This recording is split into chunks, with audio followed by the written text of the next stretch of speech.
नाशिकमधून नाशिकची लोकसभेची जागा कुणालाही मिळो आणि आम्ही सर्व मिळून त्या उमेदवाराचा प्रचार करणार असं विधान मंत्री छगन भुजबळ यांनी केलं।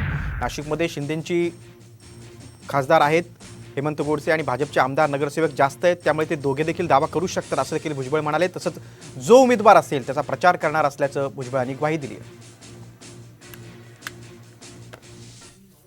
शिंदे गटाचे गोडसे साहेब ते प्रयत्न करतात, आता ते सिटिंग MP आहेत, प्रयत्न करणं अजिबात चूक नाही। भाजपचे जे आहेत 100वर नगरसेवक आहेत ते आमदार आहेत, प्रयत्न करणं अजिबात चूक नाही, त्याचं मला अजिबात दुःख सुद्धा नाही।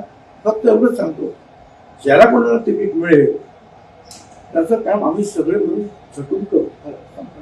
आता जो आम्ही उमेदवार देऊ तो शिवसैनिक असेल याची प्रामुख्याने आम्ही काळजी घेत आहोत।